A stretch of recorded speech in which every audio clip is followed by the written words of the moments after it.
সরকারের অগ্রাধিকার প্রকল্প ঢাকা এলিভেটেড এক্সপ্রেসওয়ে নির্মাণ কাজ অনিশ্চয়তায় পড়েছে। ঠিকাদারি প্রতিষ্ঠানের মধ্যে বিরোধের জেরে ঋণদানকারী প্রতিষ্ঠানের ঋণ আটকে গেছে। ফলে বিমানবন্দর থেকে এফডিসি পর্যন্ত চলমান এ দ্রুতগতির উড়াল সড়ক প্রকল্পের বাকি অংশের নির্মাণ কাজ বন্ধ হয়ে গেছে। প্রকল্পটির অধিকাংশ সাইটে কাজ হচ্ছে না। উদ্বোধনের অল্প সময়ের মধ্যে ব্যবহারকারীদের কাছে জনপ্রিয় হওয়া এই উড়াল সড়কে ৩ বিদেশি ঠিকাদারি প্রতিষ্ঠানের মামলায় জড়িয়ে বৃহৎ নিষ্পত্তির চেষ্টা চলছে। হানিফ ফ্লাইওভারের পর দেশের দ্বিতীয় বৃহত্তম সরকারি বেসরকারি অংশীদারি প্রকল্পটিতে বাংলাদেশ ছাড়াও থাইল্যান্ডের একটিও চীনের 2টি প্রতিষ্ঠান বিনিয়োগ ও নির্মাণ কাজে অংশ নিয়েছে। প্রতিষ্ঠান 3টি হল থাইল্যান্ড ভিত্তিক Italian Thai Development Public Company Limited, চীনের Xiangdong International Economic and Technical Cooperation Group ও সিনোহাইড্রো কর্পোরেশন লিমিটেড।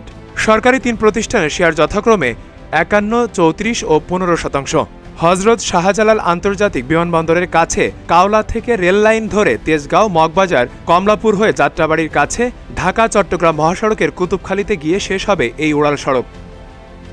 পুরো সড়কে দৈর্ঘ্য হবে 19.73 কিলোমিটার। উড়াল সড়ক দিয়ে দিনে সর্বোচ্চ 80,000 যানবাহন চলাচল করবে বলে ধারণা করা হয়, আর সর্বনিম্ন যানবাহন চলাচল করবে 13,500। চুক্তি অনুসারে সড়কটি 25 বছর বিদেশি কোম্পানির কাছে নিয়ন্ত্রণে থাকবে। এর মধ্যে নির্মাণ সময় 3.5 বছর, অর্থাৎ বিনিয়োগকারী 21.5 বছর টোল আদায় করে অর্থ নিয়ে যাবে।